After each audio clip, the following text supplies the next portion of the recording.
Turabasuhuje mwese muherereye mu mpande zitandukanye z'igihugu cyacu cy'u Rwanda. Wowe uherereye amajyaruguru, amajyepfo, iburasirazuba n'iburengerazuba ndetse n'umujyi wa Kigali, tuguhaye ikaze muri iki kiganiro. Ikiganiro ni ishiraniro ku manga y'ubuzima. Hanyuma n'abaherereye mu mpande zose zitandukanye z'isi, turabasuhuje, tubahaye ikaze muri iki kiganiro.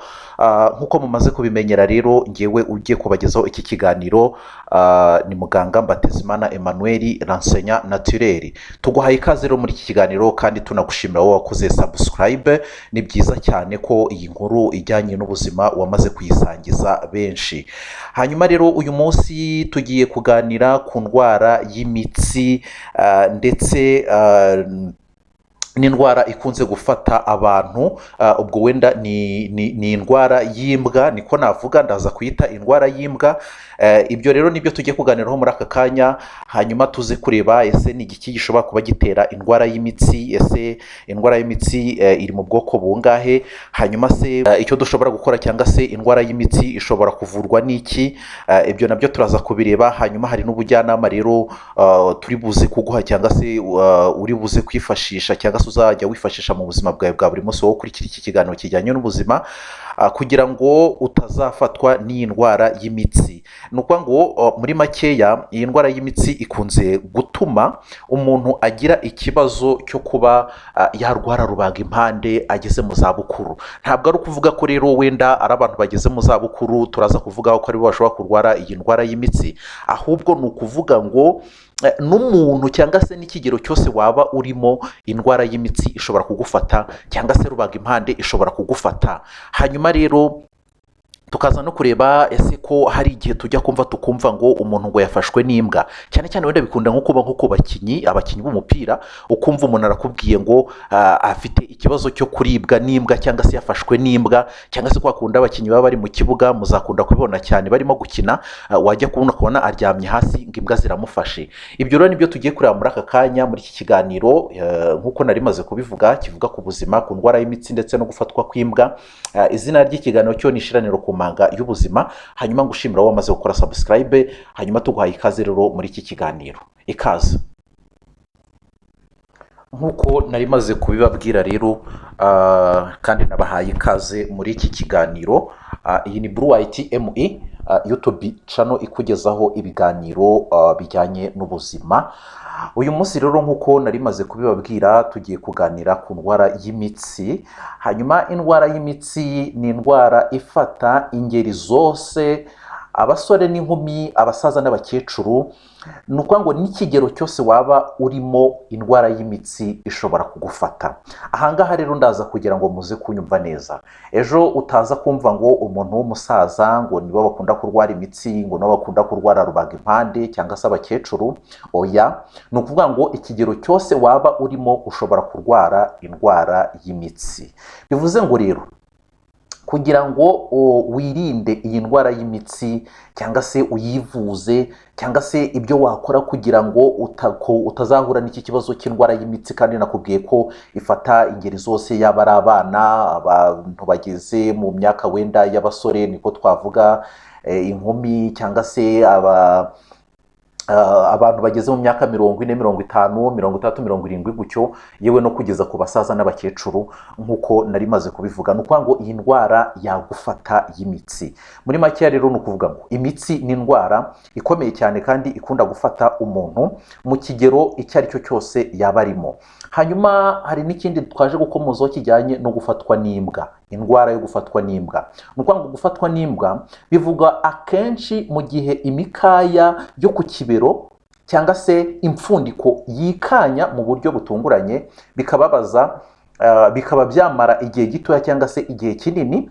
Gusa hari n'igihe byamara n'umunsi wose uwafashwe n'imbwa atabasha kwigenza, biturutse kuri cya kibazo cy'uko imbwa zamukubise hasi, cyangwa se ko yaguye hasi, hanyuma ntabashe gukora wenda ibyo turi buze kubona hasi, kugira ngo abashe kuzanzamuka cyangwa se gutora mitende, hanyuma ubuzima bukomeze. Iyi ndwara rero yo gufatwa n'imbwa akenshi na kenshi ikunze gufata abantu bageze mu myaka 60, hagati y'imyaka 60 n'imyaka, ariko ngira ngo wenda nk'uko nari namaze kubivuga hejuru, mwamaze kubona ko iyi ndwara yo gufatwa n'imbwa ntabwo ifata bari abantu twavuze bari mu kigero cy'imyaka 60 n'imyaka 80. Oya, ahubwo iyo ugiye kureba urugero ndibuze kubaha ni nka bari abakinnyi b'umupira. Ni ukuvuga ngo umukinnyi w'umupira reka tuvuga ko wenda ari mu myaka 20 kugeza ku myaka wenda 35.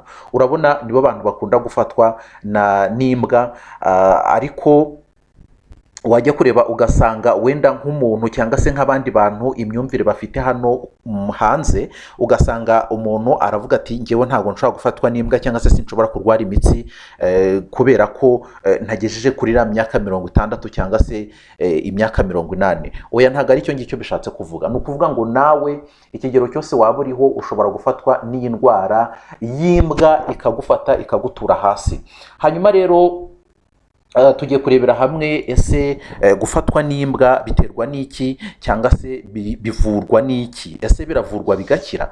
Ngira ngo ibyo ngibyo nabyo ni ibintu tugiye kureba. Gufatwa n'imbwa bishobora guterwa n'uburwayi bwizanye cyangwa se imirimo usanzwe ikora inaniza imikaya. Ngira ngo no hejuru naje kubivuga ko abantu kenshi na kenshi bakunda gukora nk'imirimo inaniza cyangwa se gukora siporo nyinshi z'umurengera ku mubiri, bikunze gutuma umuntu agira kiriya kibazo cy'imbwa. Ariyo mpamvu turaza no kugaruka kuri barakinnyi b'umupira. Ntabwo ari barakinnyi b'umupira gusa, turaza kubona n'abandi, nuko wenda aricyo nabashije gutangaho urugero kugira ngo bibashe kumvikana, ariko turaza kubona n'abandi bashobora kugira iki kibazo cyo kurwara indwara y'imitsi cyangwa se gufatwa n'imbwa biturutse ku kunaniza umubiri nk'uko tumaze kubibona. Icya mbere rero hari gukora siporo. Gukora siporo, urugero turaza kubonamo gukora siporo yo kwirukanka, b'abantu birukanka bakora siporo yo kwirukanka, hari kunyonga igare, ngira ngo murabizi bari abantu bakina imikino y'amagare, hari koga, ubwo twaza kuvuga wenda koga nko mu mapisine cyangwa se koga n'ahandi bari abantu bakina imikino yo koga, amarushanwa yo koga. Hanyuma hari gukina umupira nk'uko naje kubivuga hejuru, ariko urugero naje gutanga, gukina umupira nabyo biri muri kimwe mu bintu bishobora gutuma ufatwa n'imbwa cyangwa se kugira ikibazo cy'indwara y'imitsi. Hanyuma abangaba tumaze kuvuga akenshi na kenshi nibo bakunze kugira iki kibazo cyo gufatwa n'imbwa cyangwa se kugira ikibazo cyo kurwara imitsi. Hanyuma abandi bantu nabo bakunda kugira iki kibazo, turaza kubona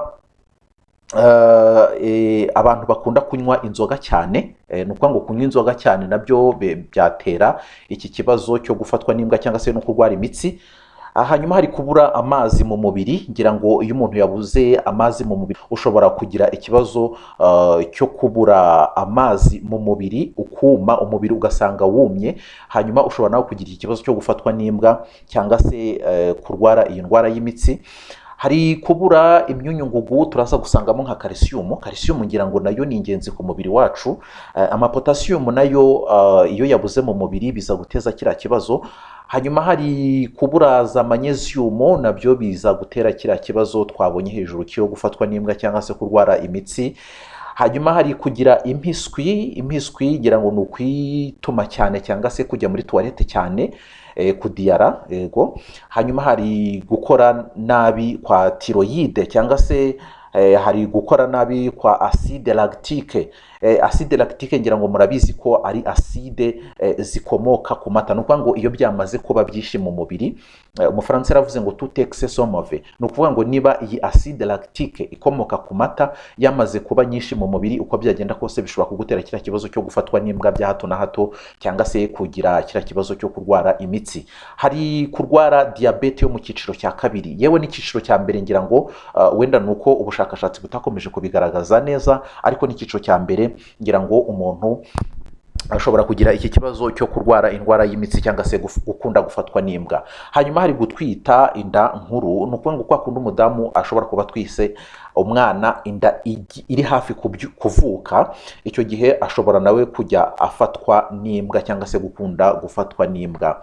Hanyuma hari gukoresha ibinini byo kuboneza igihe kirekire. Umudamu cyangwa se abakobwa barabizi bakunze gukoresha biriya binini byo kuboneza igihe kirekire, bakunze guhura n'iki kibazo nabo cyo gufatwa n'imbwa. hanyuma rero tugiye kubona ubwoko bubiri bw'imitsi. Hari imitsi y'imijyana, hakaba n'imitsi y'imigarura. Ubwo ngubwo ni ubwoko umuntu wese uriho cyangwa se uhumeka afite mu mubiri we amaraso atemberamo. Ni ukuvuga ngo hari imitsi ishinzwe kujyana amaraso, iyo ngiyo tuyita imijyana. Hari n'ishinzwe kugarura amaraso, nayo tukayita imigaruro. Wenda ibiganiro byacu biri imbere cyangwa se ibyo tuzagenda tuvugaho dushobora kuzabyinjiramo cyane, tukabisobanura neza ku mitsi y'imijyana n'imitsi y'imigarura, kugira ngo abantu bazabashe kubyumva neza. Hanyuma ikindi turaza kureba rero ibimenyetso biranga umurwayi w'imitsi. Umurwayi w'imitsi rero akunze kurangwa no kwipfundikanya kw'imitsi ku bice by'umubiri. Turaza gufata urugero nko ku maboko cyangwa se ku maguru. Ugasanga umuntu afite ukuguru cyangwa se impfundiko, ariko hari ahantu hari imitsi nk'aho ngaho ku mpfundiko nari mvuze, hari ahantu hari imitsi yipfundikapfunditse cyane, ugasanga ni ibintu bibyimbye.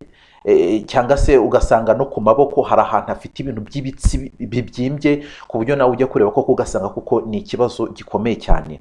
Hanyuma hari kumva utuntu tukujombagura ku mubiri cyangwa se mu mubiri muri rusange. Ni ukuvuga ngo ahangaha ni hahandi iyo imitsi yipfundikanye, ugasanga wenda tuvuga nk'ahandi nari mvuze ku mpfundiko, ukajya kumva utuntu tumeze nk'ibinya. Ni ukuvuga ngo icyo gihe bya binya ntabwo turaza kubyita ibinya komuteri nk'uko twabivuga kuko ngo ni ibinya, ahubwo turaza kuvuga ko ni amaraso aba atari gutembera neza mu mubiri, yipfundikanya mu mubiri. Noneho ugasanga amaraso, kubera ko ya mitsi itazibutse cyangwa se itagororotse, ugasanga amaraso ntabwo arimo gutemberamo neza. Icyo gihe ukumva utuntu tukujombagura, wagira ngo nawe ni nk'inshinge, ukumva rimwe na rimwe hajemo n'ibinya, ugakunda kugira ibinya. Tuvuge niba wicaye, wakwicara nk'iminota nk'icumi, wajya kumva ugize ikibazo cyo kugira ibinya mu maguru cyangwa se wenda mu maboko.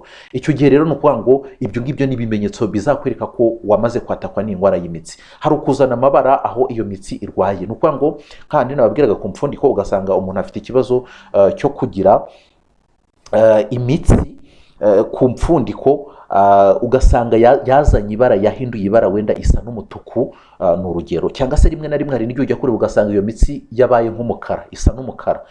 Ubwo rero ni ukuvuga ngo iyo mitsi ugasanga yazanye amabara. Hari ukurwara umutwe ukabije. Ni ukuvuga ngo abantu bagira ikibazo cyo kurwara imitsi bakunda kugira ikibazo cyo kurwara umutwe ukabije.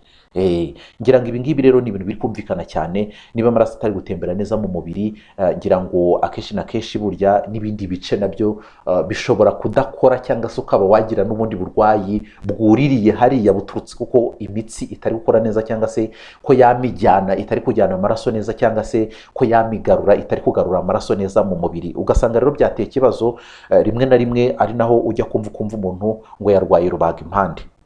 Ugasanga biturutse aho ngaho. Ariko rero ibi ngibi rero ni uburwayi, cyangwa se hari ubujyanama ushobora guhabwa, hanyuma ntuhure n'iki kibazo, cyangwa se mu masazire yawe ntuzahure n'iki kibazo. Hari ukurega imitsi mu mpanga. Ni ukuvuga ngo ugasanga umuntu niba afite ikibazo cy'indwara y'imitsi, akenshi na kenshi imitsi ye yo mu mpanga ihora ireze yarabyimbye, nka kwa kundi twabibonye hano hasi ku mpfundiko.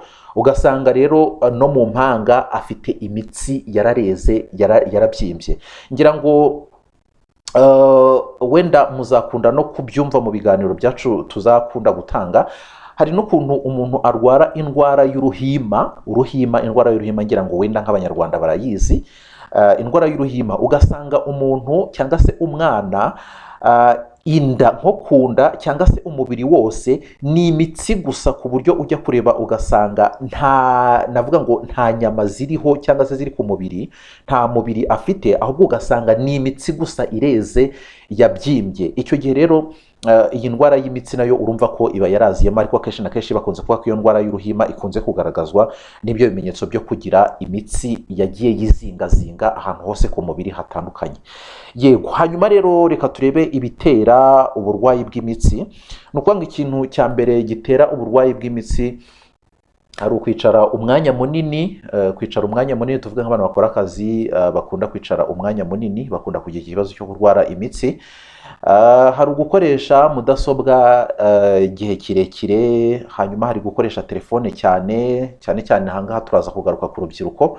Ni ukuvuga ngo urubyiruko rukunda gukoresha telefone cyane bashobora kugira iki kibazo cyo kurwara imitsi, cyangwa se gukoresha mudasobwa cyane nabwo ushobora kugira iki kibazo cyo kurwara imitsi.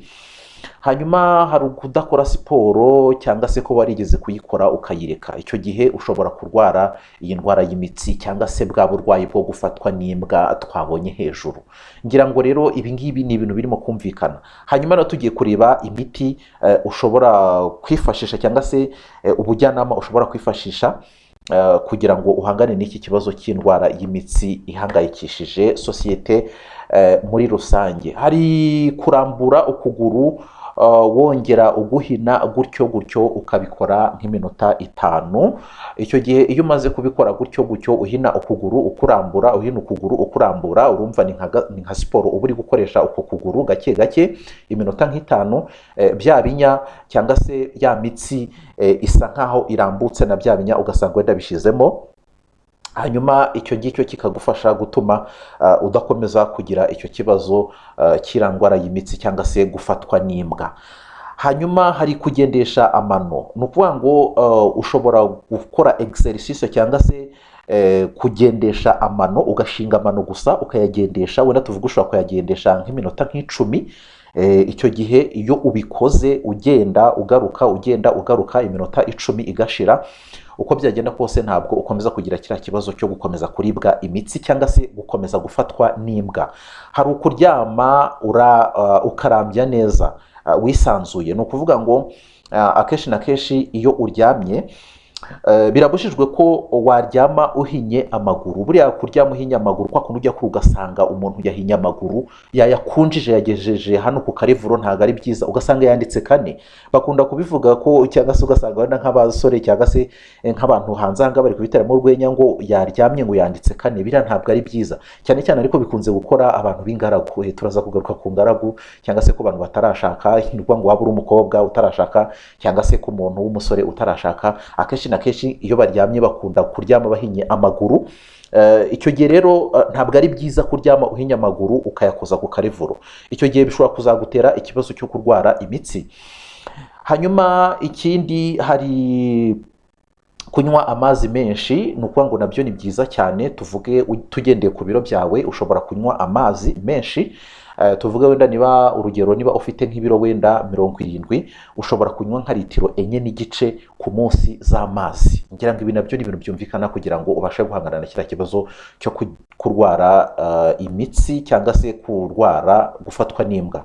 Hari gukora siporo nkeya utananiza umubiri wawe. Ni ukuvuga ngo turakugira inama yo gukora siporo utananiza umubiri wawe, ugakora siporo zijyanye n'ikigero uriho. Niba ufite imyaka wenda 25, kuki uri kujya gukora siporo nk'iz'umuntu w'imyaka 35? Ibyo ngibyo ntabwo ari byo. Ufite imyaka 10, kuki uri kujya gukora siporo nk'iz'umuntu ufite imyaka 30? Ntabwo ari byo. Icyo gihe ubunaniza umubiri wawe, akenshi na kenshi ukunda kugira iki kibazo cyo kurwara indwara y'imitsi, cyangwa se gufatwa n'imbwa bya hato na hato. Hanyuma ikindi, ushobora kwifashisha barafu ikonje. Ngira ngo wenda nabari abakinnyi baba bari mu kibuga mubona ko akenshi na kenshi nk'iyo afashwe n'imbwa baragenda bagapurizaho barafu. Ariko akenshi na kenshi twebwe bari kutubwira ko nawe uramutse ufite ubwo bushobozi, ugomba kubanzaho agatambaro, noneho kagatambaro wamara kugashyiraho ukagakuraho, ukabona gushyiraho ya barafu, cyangwa se gupurizaho iyo barafu. Bizaba byiza cyane guhangana n'ubu burwayi bw'imitsi, cyangwa se gufatwa n'imbwa bya hato na hato. Hari ukurya rero ibiryo bikize kuri fosifore. Ngira ngo uyu ni umunyu ngugu ushobora kugufasha guhangana n'iki kibazo cy'indwara y'imitsi, cyangwa se n'iyi ndwara yo gufatwa n'imbwa bya hato na hato. Ni ukuvuga ngo iyo umuntu ari kurya ibiryo ariko ugasanga ntibikize kuri fosifore, cyangwa se iyo fosifore yabaye nkeya mu mubiri, akenshi na kenshi ukunze kugira ikibazo cyo kurwara iyi ndwara y'imitsi, cyangwa se gufatwa n'imbwa bya hato na hato. Hanyuma ubujyanama twaguhaye, nubona bitari gushoboka, ukabona biri kwanga, birasaba ko, cyangwa se urasabwa ko wajya kwa muganga muganga akagufasha. Hanyuma hari nimero ziri kuri screen yawe uraza kubona hasi, ushobora kuzihamagaraho tukakugira inama, cyangwa se rimwe na rimwe dushobora no kuguha umuti ushobora kwifashisha. Hari oil massage, ngira ngo ni amavuta tuguha yo kwimasisha cyangwa se yo kwifashisha igihe wagize kiriya kibazo cyo gufatwa n'imbwa cyangwa se cyo kurwara imitsi. Ikindi hari izindi product ushobora kunywa, ukazinywa noneho zikaza kugufasha gutuma imitsi yawe irambuka cyangwa se izibuka niba yarazibye. Hanyuma iyo miti rero ni imiti ikomoka ku bimera.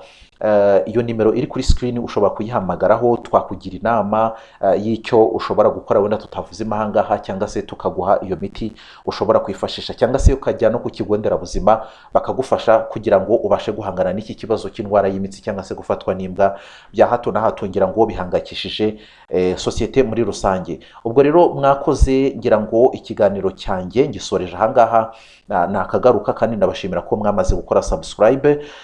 Weho wamaze gukora subscribe kuri Blue White ME, ndagushimiye uruw'agaciro, kandi ngusaba no gukomeza gukora share kugira ngo ibi biganiro byacu bijyanye n'ubuzima ujye ubasha kubisangiza abandi kugira ngo bigere kure nabo bamenye iyi nkuru nziza. Ngira ngo rero mwakoze cyane, ndabashimiye. Nge wabagezaga iki kiganiro ni Mbatezimana Emmanuel Ransenya Natireri. Hanyuma ikiganiro cyacu nakagaruka, bye bye.